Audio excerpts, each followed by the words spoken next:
ಹಾಗೆ ನಾಡ ಹಿರಿಯರು ನಮ್ಮ ಕನಸದು ಸುಂದರ.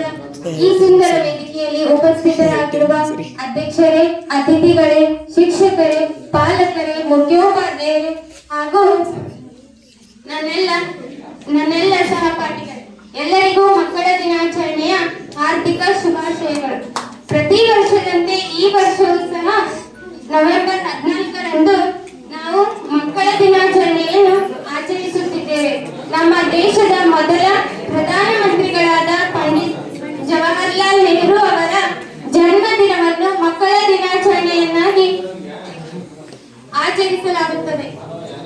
ಈ ದಿನ ಮಕ್ಕಳ ಶಿಕ್ಷಣ ಮತ್ತು ಅದರ ಹಕ್ಕುಗಳ ಬಗ್ಗೆ ಅರಿವು ಮೂಡಿಸಲು ನಮ್ಮ ಈ ಆಚರಣೆಯನ್ನು ಮಾಡಲಾಗುತ್ತದೆ.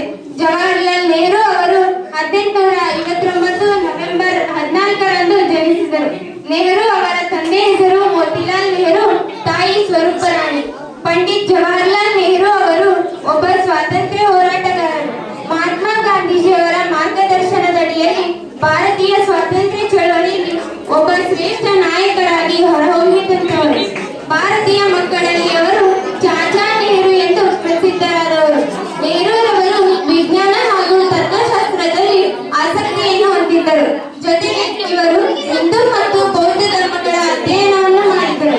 18 ವರ್ಷಗಳ ಕಾಲ ಭಾರತದ ಪ್ರಧಾನಿಯಾಗಿ ಸೇವೆ ಸಲ್ಲಿಸಿದ ಇವರು ವಿದೇಶ ವ್ಯವಹಾರಗಳ ಸಚಿವರು ಕೂಡ ಆಗಿದ್ದರು. ನೆಹರು ಅವರು ಗ್ರಾಮೀಣ ಭಾರತದ ದೂರದ ಮೂಲೆಗಳಲ್ಲಿ ಮಕ್ಕಳನ್ನು ತಲುಪುವ ಸಾರ್ವತ್ರಿಕ ಪ್ರಾಥಮಿಕ ಶಿಕ್ಷಣವನ್ನು ರಚಿಸಿದರು. ಹಾಗಾಗಿ ಆಧುನಿಕ ಭಾರತದ ನಿರ್ಮಾಪಕ ಎಂದು ಗುರುತಿಸಲ್ಪಟ್ಟಿದ್ದಾರೆ. ನೆಹರು ಅವರು freedom letters from father to his daughter ಎಂಬ ಪುಸ್ತಕಗಳನ್ನು ಸಹ ಬರೆದಿದ್ದಾರೆ.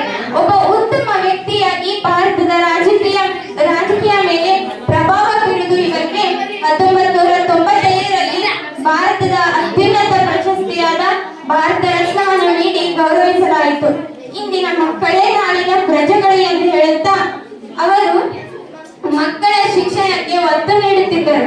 ಇದರ ಫಲವಾಗಿ ನೆಹರು ವಿಶ್ವವಿದ್ಯಾನಿಲಯವು ದೇಶದ ಅತ್ಯುತ್ತಮ ವಿಶ್ವವಿದ್ಯಾನಿಲಯ ಎಂದು ಪರಿಗಣಿಸಲ್ಪಟ್ಟಿದೆ. ಇಷ್ಟೆಲ್ಲ ಸಾಧನೆಗಳನ್ನು ಮಾಡಿದ ಜನರ ಮೆಚ್ಚುಗೆ ಗಳಿಸಿಕೊಂಡಂತಹ ನೆಹರು ಅವರು 1963ರಲ್ಲಿ ಇಹಲೋಕ